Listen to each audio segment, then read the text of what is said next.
We begin tonight with a Fox News alert. Officials are still trying to determine what caused EgyptAir Flight 804 to crash into the Mediterranean Sea early Thursday morning. Welcome to Hannity. I'm Tucker Carlson, sitting in tonight for Sean.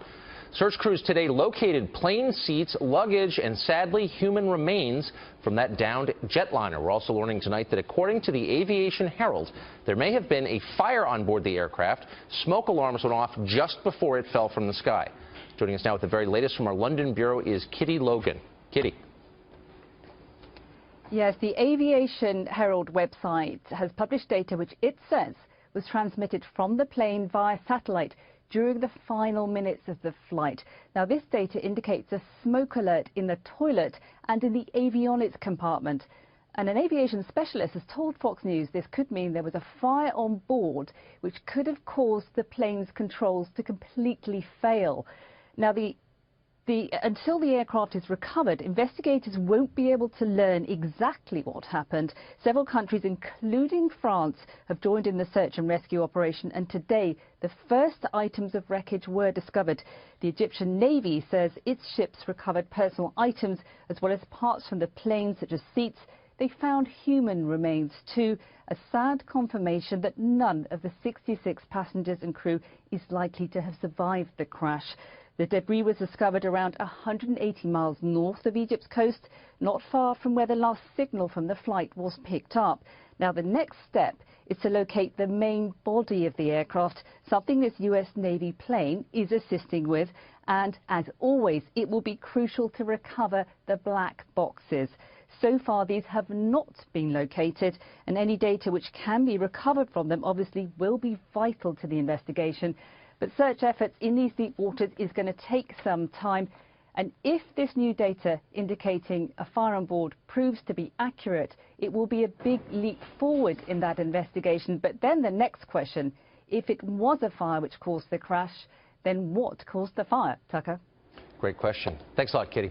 Joining us now with reaction, former commercial pilot and aerospace journalist Kathleen Bangs, aviation expert Sal Langonia, and former National Security Council staffer Jillian Turner. Thanks so much for joining us. Kathleen, I want to go to you first. As a former commercial pilot, one of the reasons many of us assumed this was a bomb is because the aircraft dropped relatively quickly from altitude into the sea. Could a fire have caused the mishap to unfold as quickly as that?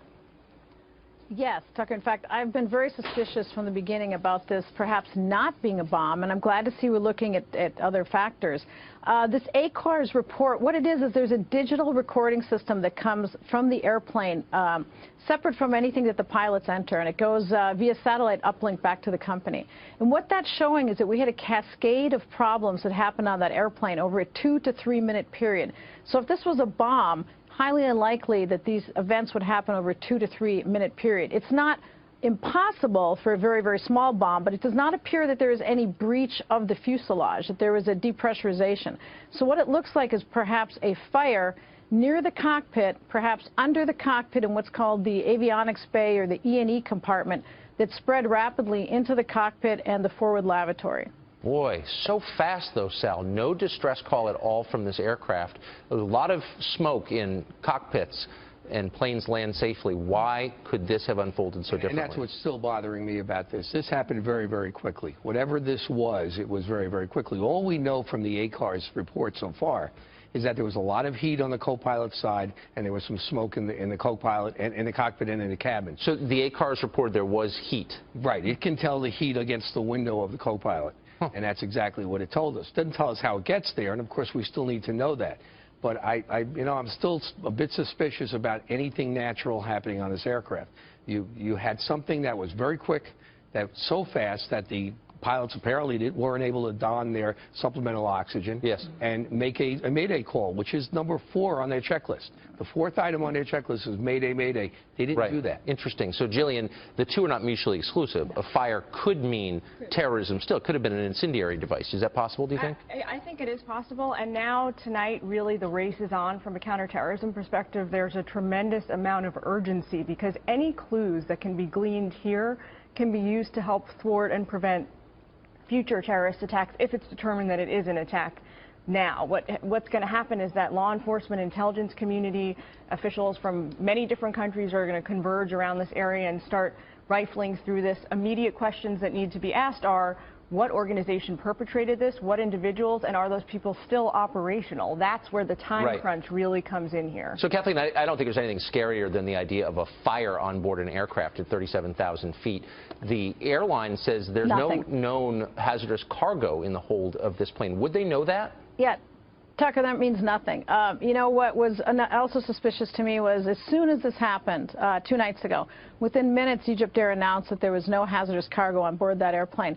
Airlines frequently do not even know what the cargo is that they're carrying. In fact, I mean, just look at what passengers bring on board. So we don't know what could have been on board if it was in a front cargo hold, but beyond it being cargo, very easily it could have been a scenario that something overheated in that E&E compartment. It does not necessarily mean it was an incendiary device or a bomb, but you're right, it's a pilot's worst nightmare. Personally, I'd rather chance a mid-air collision than I would an uncontained fire up at altitude, because those pilots can be overcome by toxic fumes within a minute or two. ValueJet, 1997 in the U.S.